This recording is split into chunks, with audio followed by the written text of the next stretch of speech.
The royal family, the epitome of high standards, decency and dignity. From the Queen to minor royals, the House of Windsor live under the constant glare of public scrutiny. Harry was dressed in this Nazi uniform. When that photograph was revealed and was published by the newspapers, all hell broke out. When they fall from grace, it's front-page news. The Prince of Wales was in fact in love with another woman. That exposed the whole fragile state of the marriage. Whether it's what they're saying... For Prince Philip to refer to them as having slitty eyes, I mean, that's completely unacceptable. How they're behaving. He had not enough to do. He was falling out of nightclubs, somewhat inebriated. Or who they fall in love with. He was divorced. She was a princess. The royal household were absolutely aghast. The media had an absolute field day when this relationship became public. This was a very racy royal girlfriend indeed. Royal scandals matter. The repercussions ripple through Britain. For the first time, you have a senior member of the royal family actually telling the world what is wrong with her marriage. Controversy can even cast questions over the crown itself. You think, well, why are we having a royal family if this is how they behave? Some royal scandals are beyond the palace's control, whether it's unwanted intruders. It was a huge scandal at the time, horrifying for a nation who expect their monarch to be better protected. Or troublesome in-laws. There will always be debacles with the Markles, and whenever they step into the light, they will cause another scandal. These are the stories that caused scandals at the palace, told by those that witnessed them. But the whole thing was embarrassing for the royal family. Not only did she wash her dirty linen in public, before it was washed, she held it up so everybody could see every little stain.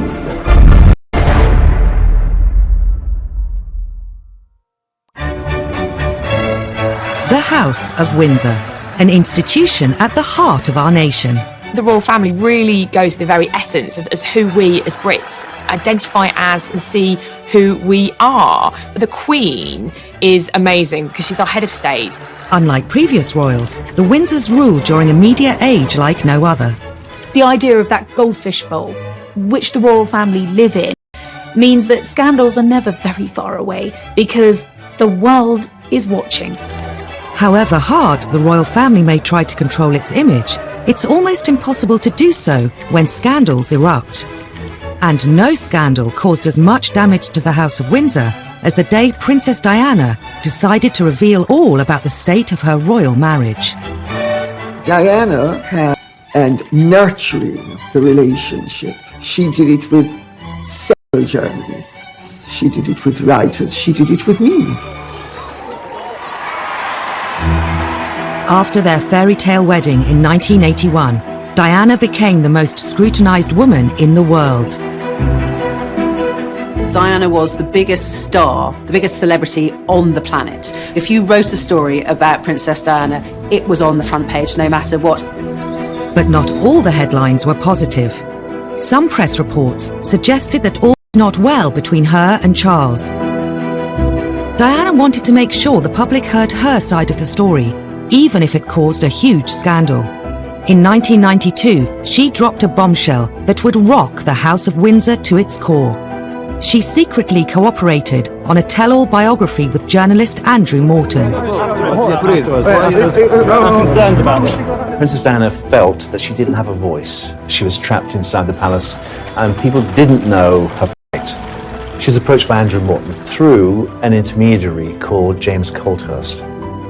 He acted as a go-between. Andrew Morton gave him the questions. James put the questions to Diana, and she answered them in a tape recorder, and the tape was given to Andrew Morton. Colthurst made repeated clandestine visits to Kensington Palace and taped several conversations with Diana. I was working with Diana in 1992 and was completely unaware of her liaison with the go-between James Colthurst. Had I been aware of it, or had I been advised about it, at that particular time, I would have probably encouraged her not to do it. Diana's butler, Paul Burrell, was one of her closest confidants. Even he was kept in the dark until shortly before the book's publication. I remember saying to her, "Do you think it's a good idea?" And she said, "Well, it's done now. It's too late." She didn't seem to care. This was her chance to tell the world exactly what she felt.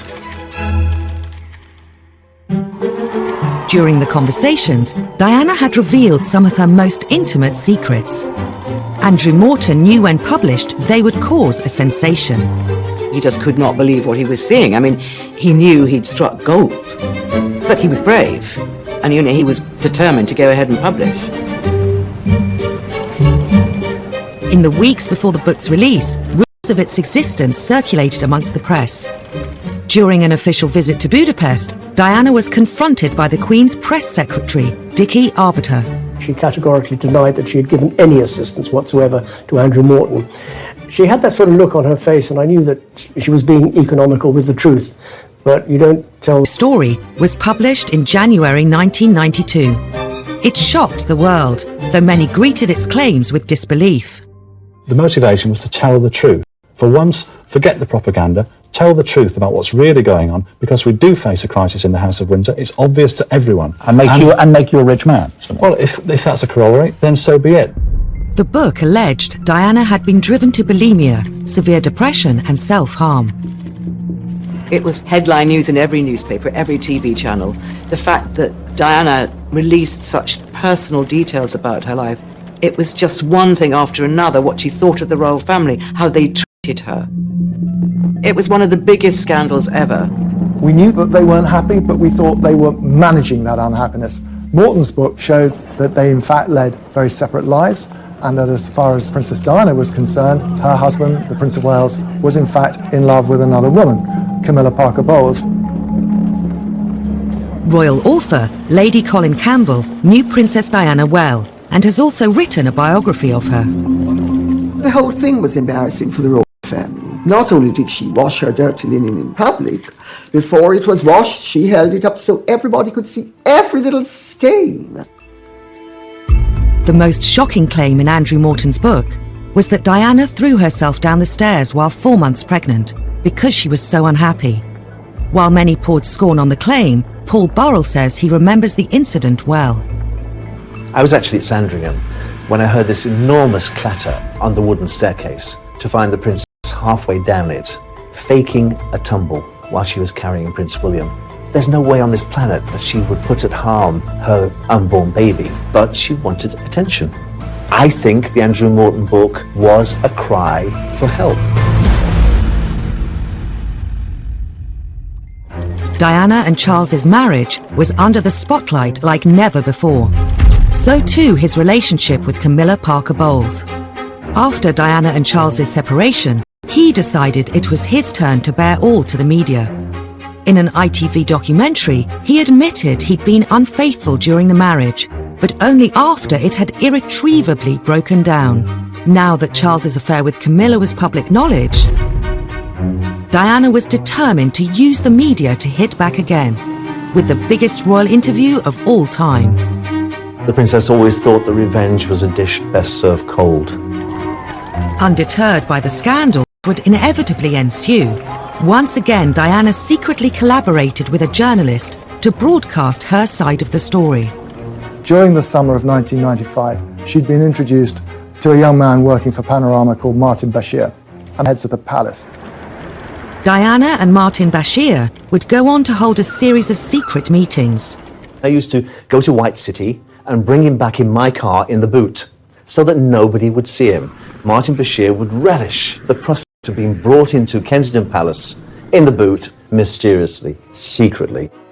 Diana eventually agreed to Martin Bashir's request to film an interview. But fearful Buckingham Palace would find out, she kept it a secret, even from her press secretary, Geoffrey Crawford. At the time, for her press secretary and for the Queen not to know that this explosive interview was being planned and then filmed and then broadcast without knowledge was an extraordinary breach of protocol. Paul Burrell had helped arrange Diana's meetings with Bashir, but she was obsessed with secrecy. It was a Sunday afternoon. The princess said, "You haven't seen your family this week. Why don't you go home and see your wife and children?" I thought, this is strange. I took the opportunity to go home. The coast was now clear.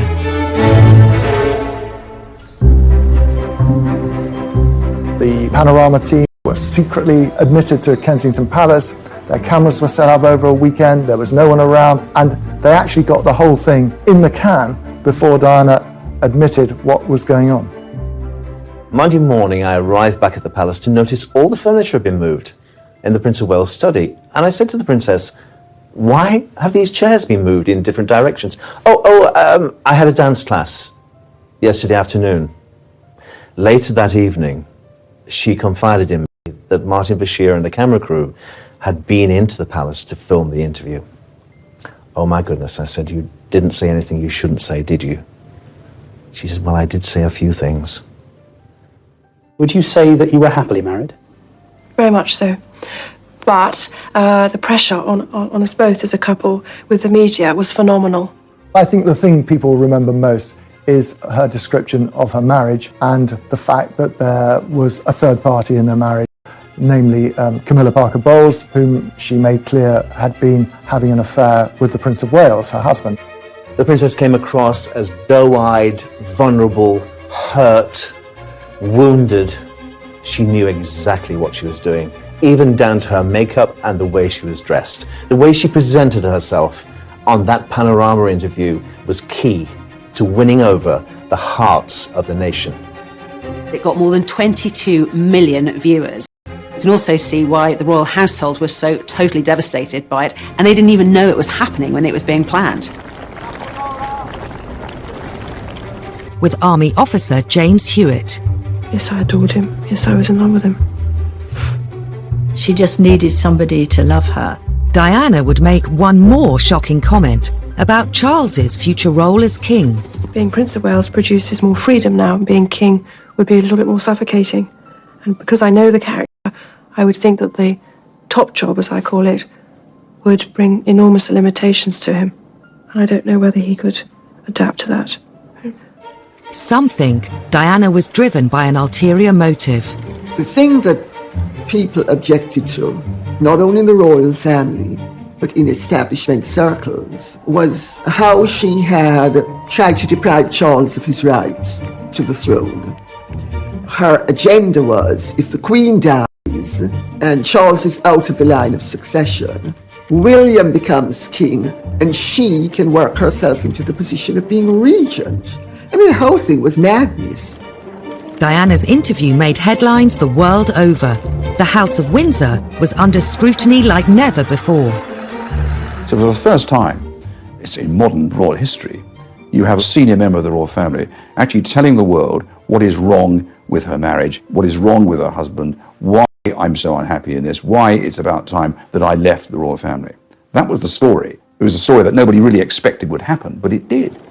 A scandal could bring down the monarchy. Diana almost did. She wouldn't have been proud of that.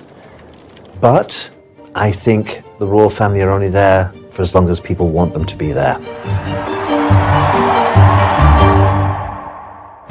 Diana's revelations were a watershed for the House of Windsor. However, she wasn't the only royal to court publicity and cause scandal. The Queen Mother in particular was incensed that in one fell swoop, Edward had managed to set them up to be complete laughingstocks.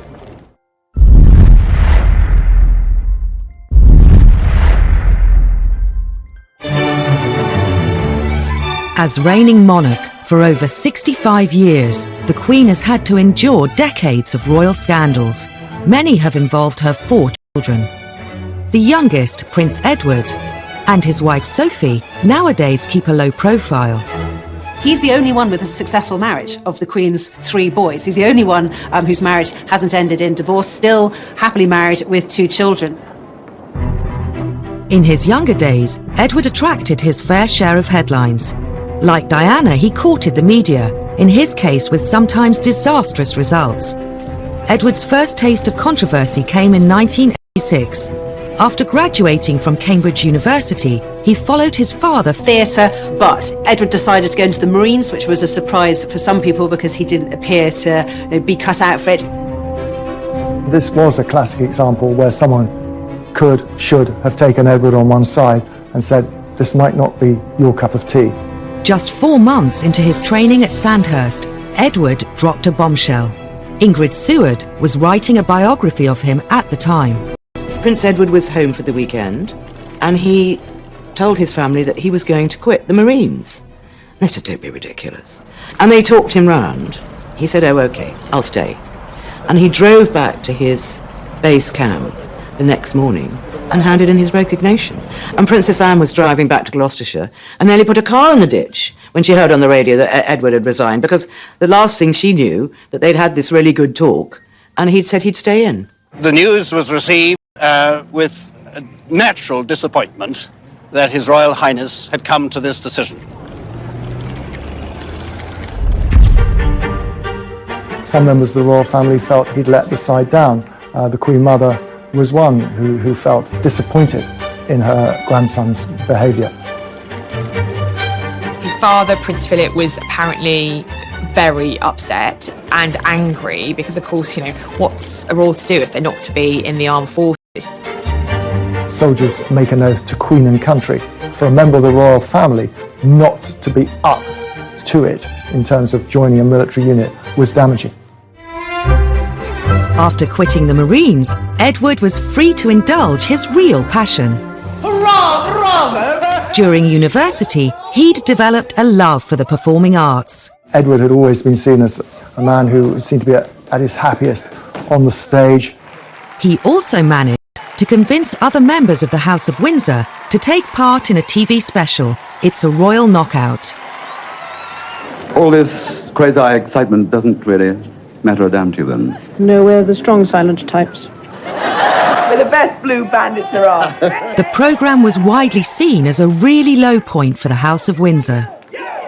It was an incredibly kind of toe-curlingly embarrassing affair. You've got the members of the royal family prancing in period costume. They look like extras from the Tudor court. I think it was quite dangerous for the royal family in a way, because you think, well, why are we having a royal family if this is how they behave? If you see these people running around mucking about like 6-year-olds or 3-year-olds even, and you think, well, am I giving my taxpayers money for this? It's nonsense.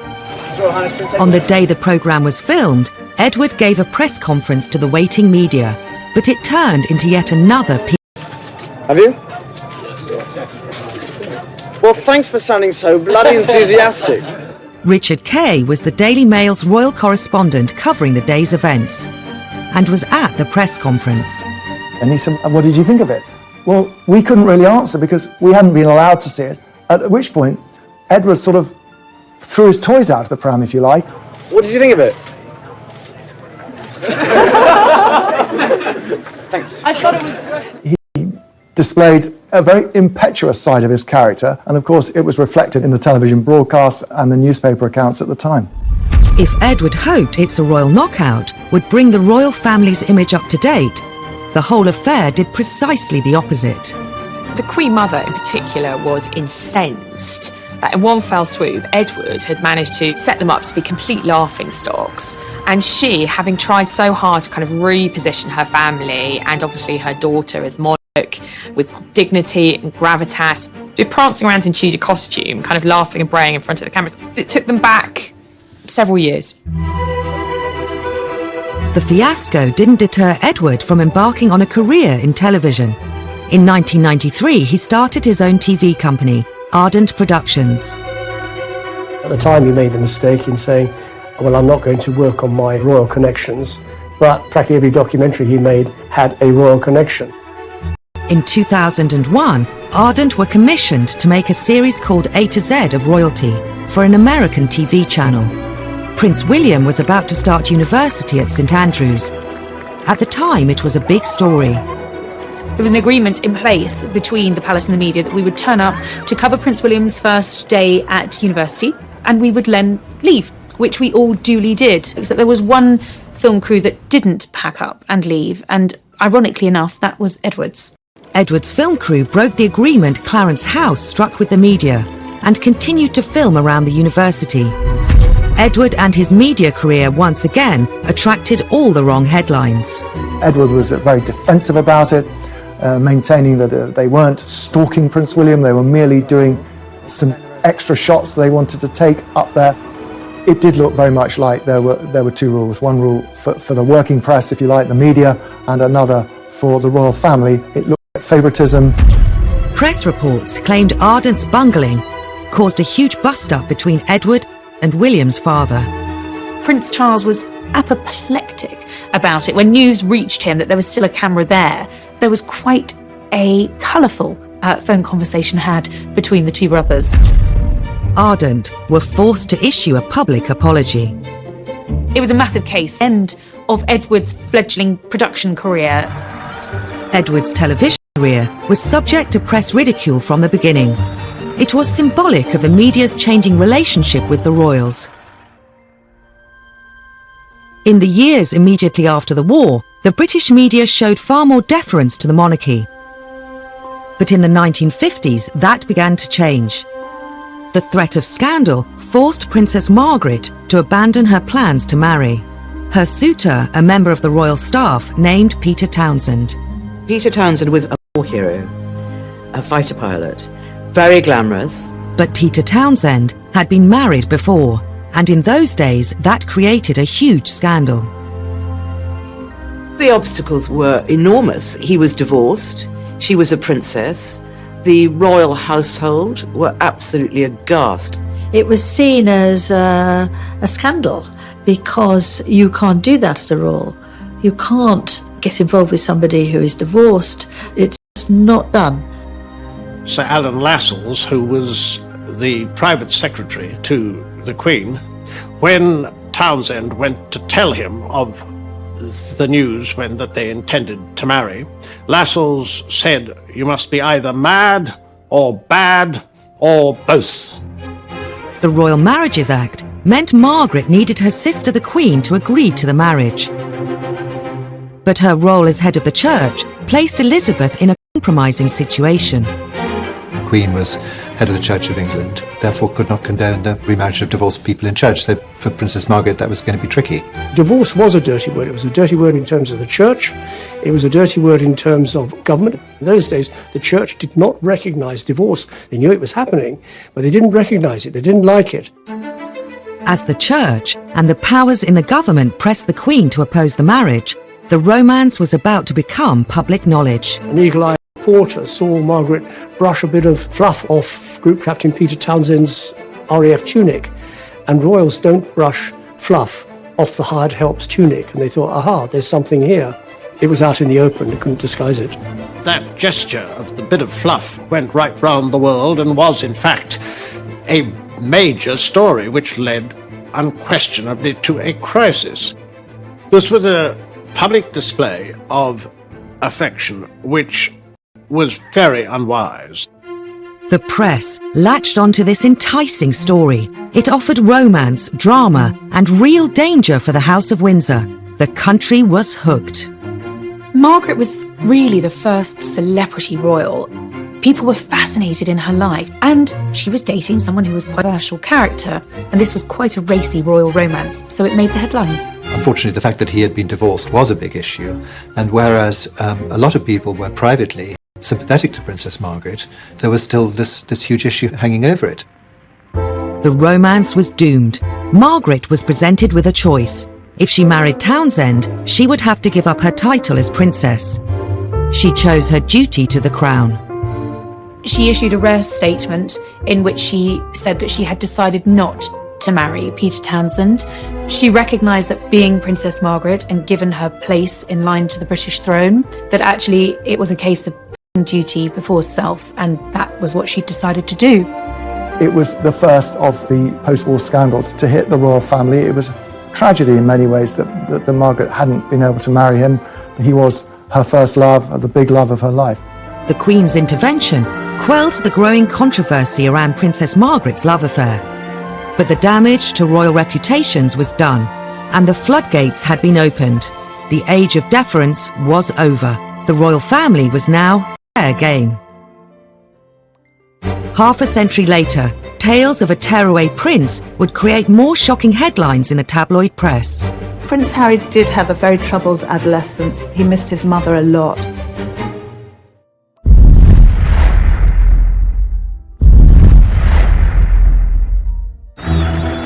Prince Harry. He served Queen and country. He campaigns for all kinds of worthwhile causes. As he's one half of a real-life royal fairy tale. Sixth in line to the throne, these days he's undoubtedly one of the most popular members of the royal family. But a few years ago, he was no stranger to tabloid scandals. Harry's always been the one who knew he'd never be king. Didn't matter. So Harry could do exactly what Harry wanted. Harry was doing his A-levels at Eton College, but was destined to join the armed forces. The army was always his first love. I remember him as a 5- and 6-year-old strutting around Kensington Palace in army fatigues with a parachute regiment beret. But before serving in the military, Harry was grabbing the headlines. He had not enough to do. He was falling out of nightclubs, somewhat inebriated. In 2002, the antics of the 17-year-old were to make front-page news. He got involved with smoking cannabis and drinking too much, so his dad took him by the ear and took him to a rehab centre. Prince Charles was so concerned at how often his younger son was using cannabis that he insisted he visited the Featherstone Lodge Centre in South London. Prince Harry met addicts. Story caused a stir and would become a major front-page splash. The News of the World got a hold of the story and, put it to the palace, and we're going to go run with a big story about drugs. Prince Charles's spin doctor at the time, Mark Bolland, later said they decided to cooperate with the News of the World to try and present the story positively. They showed the Prince of Wales in a good light by saying as a dad he was taking his kid to the rehab centre to show the dangers of drugs and drink. And the News of the World would go along with it because then they could run the story on the drugs anyway. What youngster of that age wasn't falling out of nightclubs or pubs? It happens all the time. Even if you've got a protection officer in tow, that you are going to get up to things that maybe you shouldn't. Others in the media speculated that Harry was struggling to cope with the death of his mother at the age of 12. Prince Harry did have a very tough time after the death of his mother. He had a very troubled adolescence, very public displays of fighting with photographers and getting drunk. I think he missed his mother a lot and didn't really have a role in life. I think Harry's wild teenage years have a direct link to losing his mother. William and Harry walked behind Diana's coffin as part of the funeral cortege. Having grown up with them, of the two boys, I always worried about Harry most. An almost intolerable moment for the two boys, the two princes. Impossible to put into words. I knew that William was of an age he could understand his mother's passing, and Harry wasn't.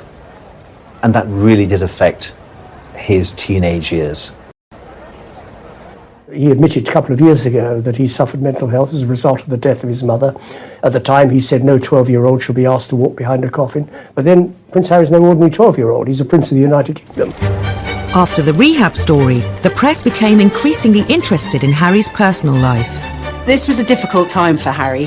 When Harry and William were at school, the press had voluntarily signed this agreement with the palace that they would give the boys their privacy. That was a big deal on Fleet Street. They were prepared to do that. But of course, once they left school, all bets were off. With Harry viewed as fair game by the tabloids, the floodgates opened.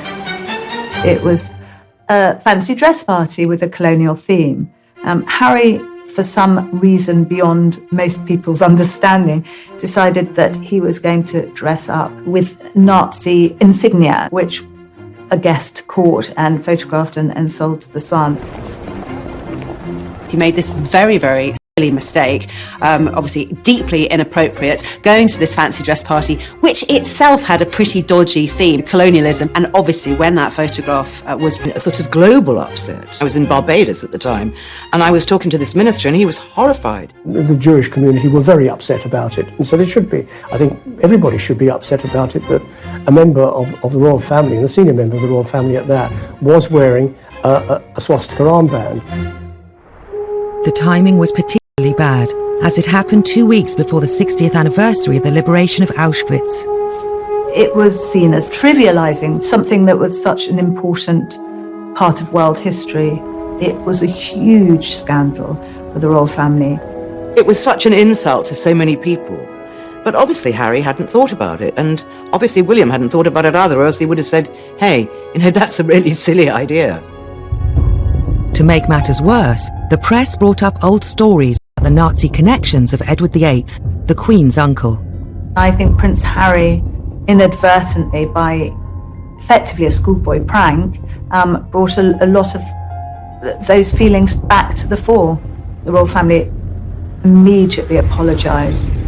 I don't believe for a minute that he's got those sort of anti-Semitic tendencies. It was just thoughtless, and he really messed up. It could have affected his career in the army. He was just about to go to Sandhurst. But the military academy accepted his application. Then he got the call to the army, and that was the making of him. He excelled as a cadet. He excelled when he joined his regiment, Blues and Royals. Harry was posted to Afghanistan. He became the first member of the royal family to serve in a war zone since his uncle, Prince Andrew. He was trying to find a role for himself, and in the army, it seemed he'd found one. He'd served with great distinction.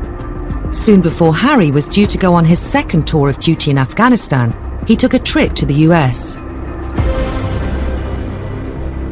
I think going to Vegas was really Harry having his last hurrah before going to war. Harry was going to the front line. In August 2012, footage emerged of Harry at a Las Vegas pool party surrounded by women in bikinis. He let off steam in a way which sort of raised eyebrows. I think that's at the very least.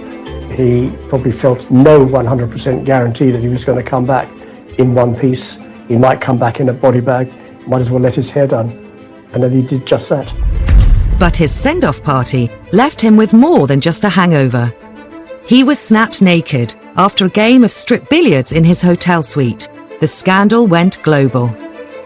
This was front page news. Harry naked in Vegas. I'm not saying that he shouldn't have done it, but his protection team have let him down again. This was a naked body saw things going wrong, and on this particular occasion they didn't. The photos rapidly spread across the world. There was a strong effort by the palace to suppress the pictures, to prevent them being published in this country, and for some time that held firm. It was quite ludicrous, really, because they'd already been seen by anyone who's got a computer or a phone. They could just tap in and look at them. A few days later, those pictures of the party-loving prince made a splash in this country too. He was portrayed in the media as a foolish young man who had some life lessons to learn. In many ways, it was rather unfair. I mean, he was only doing what a lot of young men of his age do. I think at the end of the day, when the pictures started appearing, it endeared Harry to the great British public. They thought, hey, he's one of us. Ultimately, it was a phase Harry was going through, like a lot of kids go through, and just part of his growing up. Today, Harry has dedicated himself to helping young people and mental health charities. And of course, he's very happily married. Some think Harry's wild days actually helped cement his place in the hearts of the public. I think the whole world love Harry. Welcome to Canada! They love a sort of bad boy who's become a good boy, and he's got a lot of charisma. Harry is a progressive modern royal. You either want the royals to be modern or you don't. If they're not modern, they're complaining about them not being modern. If they do modern things, then still complaining. You can't have it both ways. Prince Harry cares a great deal about how he's perceived. But the same couldn't be said of his grandfather. I think there's always a slight intake of breath whenever we used to see the Duke of Edinburgh on public engagements, because you never quite knew what he was going to say or do next. They don't sound entirely native. He does have an extraordinary ability to put his foot in it.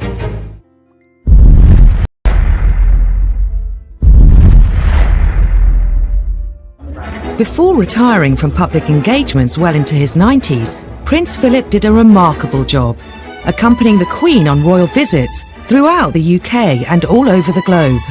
We've not seen the world's most experienced pluck on there. He's also known for his blunt sense of humour. Philip would rather be known for his one-liners than for his gaffes, of course. But nevertheless, that's how many of these jokes, if that's what they are, have been interpreted by the media over the years. I mean, he does have an extraordinary ability to apparently put his foot in it. Historically, whether he's giving a speech to dignitaries, greeting world leaders, or being given a tour of a hospital, Prince Philip has been known to offend his hosts.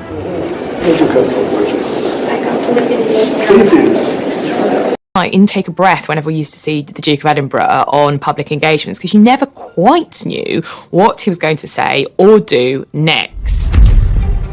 And that's led to a string of scandals and a huge array of headlines. The Duke of Edinburgh definitely has a reputation for being gaffe-prone. Some of them are funny. Thank you very much indeed for your kind welcome and for the very nice things you said about me, and also for this excellent dinner.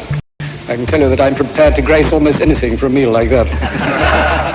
Some of them are very non-PC. Prince Philip today unveiled an award, but also at one point observed that a somewhat dilapidated fuse box looked as though it was put in by an Indian. And some of them are downright offensive. You don't sound entirely native. I just don't think he can help himself. He just says what he thinks. And I suppose in the 1920s and 1930s you could get away with that. Prince Philip is a law unto himself. I think it would take a very, very brave person to say, sir, by the way, can you just tone it down a bit? No one tells Prince Philip what to do, first and foremost. He is his own man. He says what he thinks and what he feels. At the centre of a storm, the Duke visiting Ely Cathedral today, saying nothing more about handguns. On his behalf, though, a lengthy apology from Buckingham Palace after he questioned the wisdom of new restrictions. He is trying to say the right thing, and sometimes it doesn't come out quite right. He's always taken the view that his role is an icebreaker. The Queen is actually remarkably shy. In 2013, Philip met Nobel Prize-winning education campaigner Malala Yousafzai. There's one thing about children going to school. They go to school because their parents don't want them in the house. Instead of putting people at ease, sometimes he puts them in the spotlight. In 2010, Navy Sea Cadet Elizabeth Rendell made national news when the Duke asked her if she worked in a strip club. He was with people in uniform. He's always much more comfortable with naval and army types, and he obviously felt secure in their surrounding that he could crack a joke. While people in the UK are used to his old-fashioned sense of humour, on the international stage, the Duke has sometimes threatened diplomatic relations with foreign countries. I don't think he means any genuine offence when he makes these one-liners, but unfortunately, he has offended nations and peoples around the world. In 2009, the Duke committed one of his most high-profile blunders when meeting Barack and Michelle Obama. Meetings with the Chinese, the Russians, David Cameron. I think Prince Philip asking whether you could tell the difference between Chinese, have a preponderance of saying something rude about the Chinese. In 1986, while on a state visit to China, Philip made arguably his most infamous and catastrophic blunder of all. They were behind the red flag of China for the very first time, a huge visit because of all the trade potential. And it went terribly well, up and until Philip's comment. He described Beijing as ghastly and then made further offensive comments about the Chinese people. I was there when he said to a group of students, if you stay here any longer, you'll get slit eyes. The students themselves weren't offended. However, the hosts were, and there was an enormous diplomatic mission undertaken to smooth things over. Of course, on the surface, everyone said they weren't offended at all, but we were always told that behind the scenes, things were very fraught. I don't think the Queen was overly impressed with that one. The Duke's gaffes may cause tension, but the press have always lapped them up. Some who know the royals feel Philip is treated unfairly. Prince Philip likes to relate to people on a human level. He tells jokes that are funny. What have you done wrong? But if you hijack the joke and take it out of its context, it can be misinterpreted. The problem is when Prince Philip makes a gaffe, all the press are absolutely delighted because there they have their story. During royal tours, there's always somebody that goes off on what they call gaff watch. They follow Prince Philip to see if he says anything rude or inappropriate or racist, and he nearly always used to come up with some very funny remark. He can be a godsend to the media, but sometimes he does offend. Yeah, there's no doubt about that. There's some classics, like when he went to Australia. In 2001, the Duke was accompanying the Queen on a royal tour of Australia to help mark her Jubilee. The Duke asked Aborigines if they still threw spears at one another. It was just one of those moments where people just didn't know what to say or where to look. This comment caused such uproar and such offence that the palace was forced to release a statement to make it very clear that the Duke had made these comments with a light heart and that no offence was intended. But of course, by that point, the damage had been done. He had hugely offended his hosts. In spite of, or perhaps because of Prince Philip's infamous gaffes, he's remained very popular with the public. Well, Prince Philip is one of the most well-loved members of the royal family. He really was the kind of comedic companion to the Queen. He has been sort of a wonderful husband to the Queen, so supportive throughout. An essential ingredient of any happy marriage. And you can take it from me that the Queen has the quality of tolerance and abundance. Sometimes it's not just the reputation of the royal family that's on the line, it's their safety. When there's a lapse in security, it's not simply a scandal, it's a matter of life and death. She could have been knifed, she could have been suffocated. Anything could have happened to our monarch lying in her bed. Cuộc đời đua trên bộn bề giàu lo, nhiều lúc ước mơ rằng được phép nhiệm màu đưa tôi về thuở xa xưa, bay cao cùng cánh diều người chơi với đàn bạn. Ôm những ngày thơ vui đôi ngày tháng gian, để lòng tôi hân hoan dưới trời mây, ngày xưa dấu yêu còn đâu.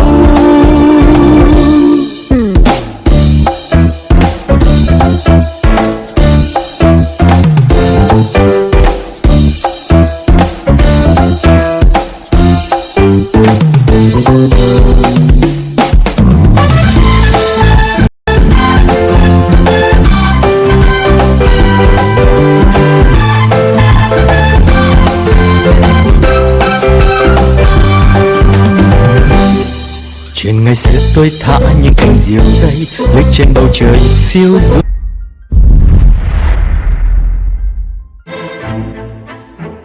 While we're used to seeing the public lives of the royals, what goes on behind palace walls has always been more of a mystery.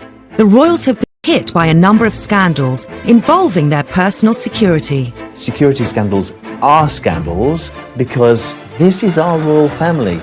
They're precious to us and we want to keep them safe. Well, if we can't keep some of the most important people in the country, the Prime Minister, members of the royal family, alive, then what hope do we have for the rest of, hoi polloi? As stories have emerged of royal security lapses, they've given us a glimpse into the private lives of our royal family.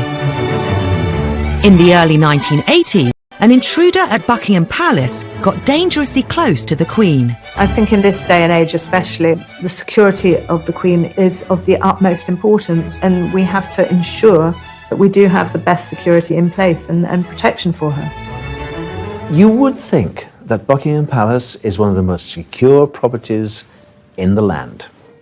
You're wrong. 7 a.m. on a hot July morning in 1982. 33-year-old unemployed decorator Michael Fagan was suffering from severe depression after the breakup of his marriage.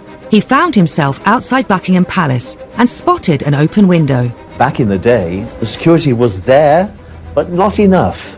Fagan scaled the floor. He began wandering the corridors of the palace. Within minutes, he reached the wing housing the royal apartments, including the Queen's bedroom. He had managed to completely evade royal protection and security and get straight to the Queen. On his way in, Fagan had set off an alarm sensor, but thinking the alarm was faulty, the police silenced it.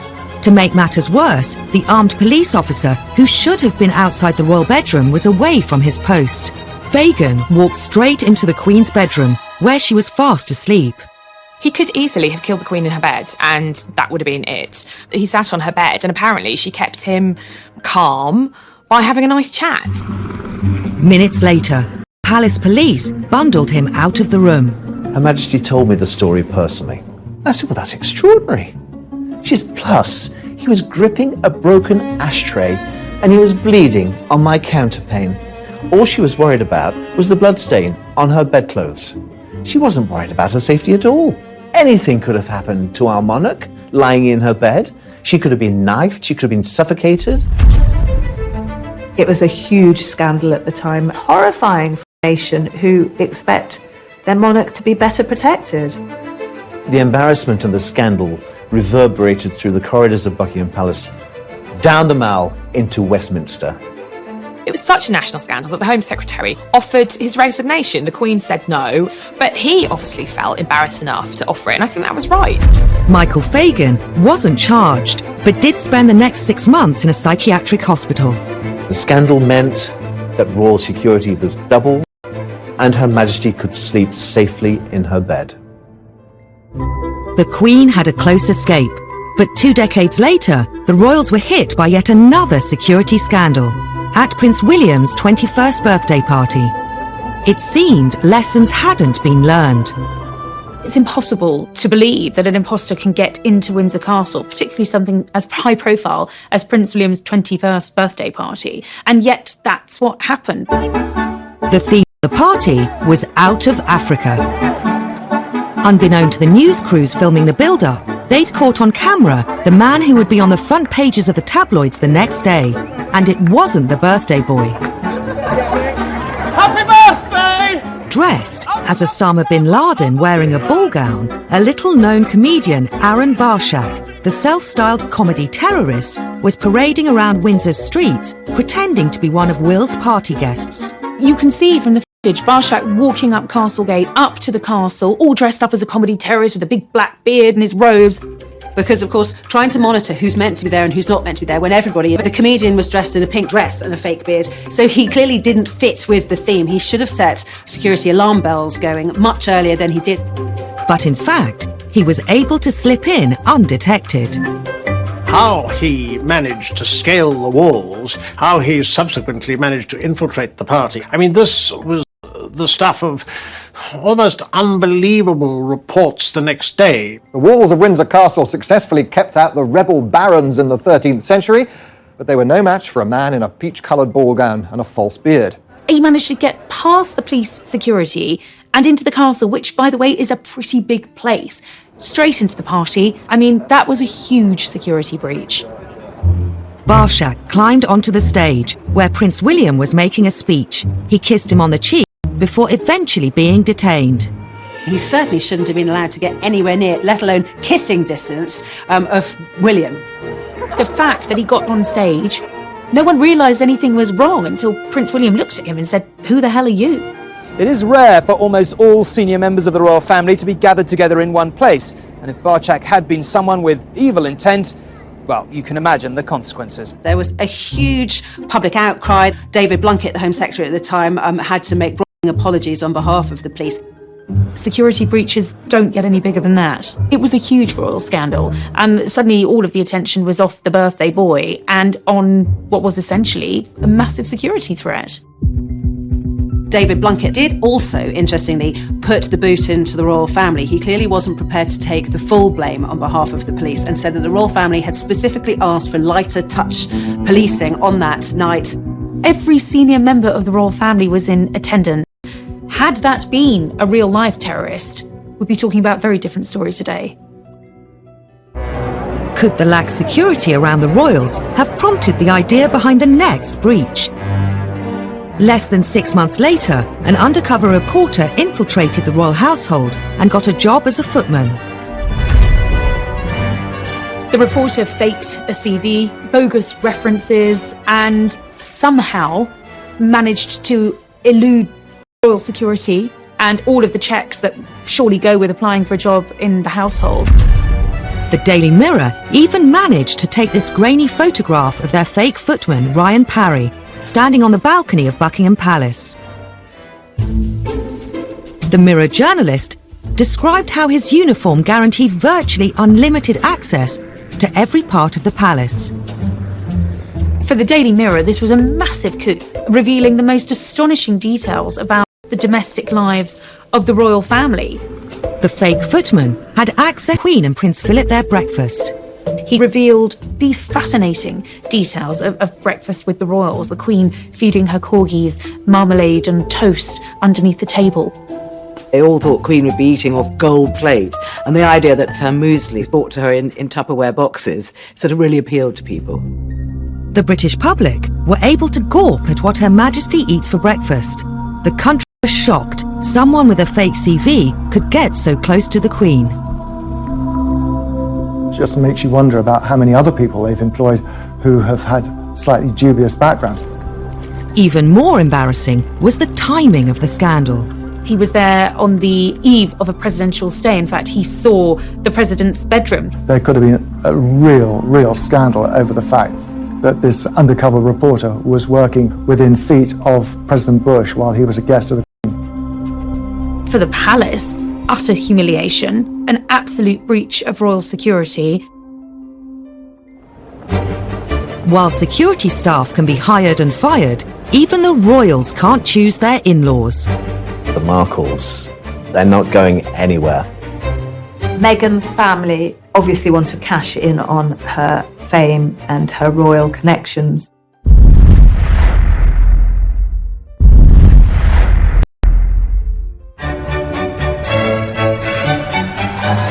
May 2018, Prince Harry married Meghan Markle in a fairy tale wedding, watched by the world.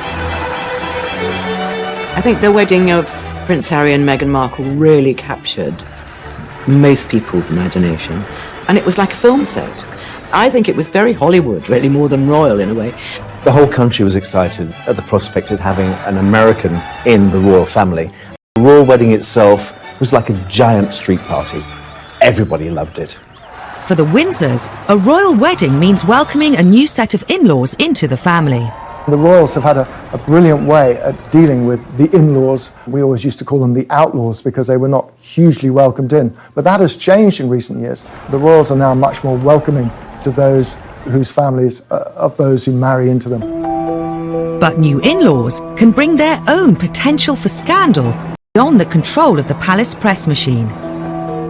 Since Meghan's engagement, her family have been a gift for the scandal-hungry tabloid press. One thing you have to understand about the Markle family is it's a rather dysfunctional family, especially from where we're sitting here. The run-up to the royal wedding was a very, very difficult time, I think, for Meghan and for Harry, and what should have been the happiest day of their lives was overshadowed by a very unhappy build-up to the wedding.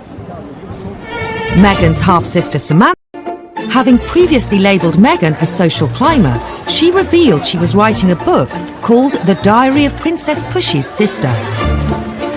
Meghan and her half-sister Samantha have never been close. It is abundantly clear that Samantha Markle is deeply jealous of her. She's also been outspoken on Twitter, in one outburst branding Meghan the Duchess of Nonsense. The Markles have caused a huge amount of problems. Samantha is off the rails as far as the things that she says. In the weeks before the wedding, the scandals kept coming. Many of the Markles have been keen to cash in on their fame through their new royal connection. And no one is doing that better than Tyler Dooley, her nephew, who is growing cannabis quite legally. He decided that he was going to launch a brand of cannabis called Markle's Sparkle. You can't control the families they marry into, particularly if the families they're marrying into are on the other side of the world. In the United States, they are citizens of another country. They do things in a different way. Some royal observers think the problems with Meghan's family became even worse after Harry appeared on Radio 4's Today programme. Were there family traditions you had to explain to her? Oh, plenty. I think that's probably. I think we've got one of the biggest families that I know of, and every family is complex as well. So, no, look, she's done an absolutely amazing job. Just getting in there, and it's the family that I suppose she's never had. Harry's comment about Meghan's family sparked a very public war of words with the Markles. It was a crass remark, I think, by Harry. I think he immediately regretted it because it exploded into the social media, Twitter sphere, if you like. Samantha Markle is very handy on social media, and she responded pretty much immediately saying, well, wait a minute, there is a family here. We were all there when Meghan was growing up, and the palace should have intervened quickly to nip it in the bud. A simple invitation to the wedding would have solved it. But wedding invitations weren't forthcoming. I think Samantha Markle, along with the rest of the Markle family, have been hurt by being ostracised.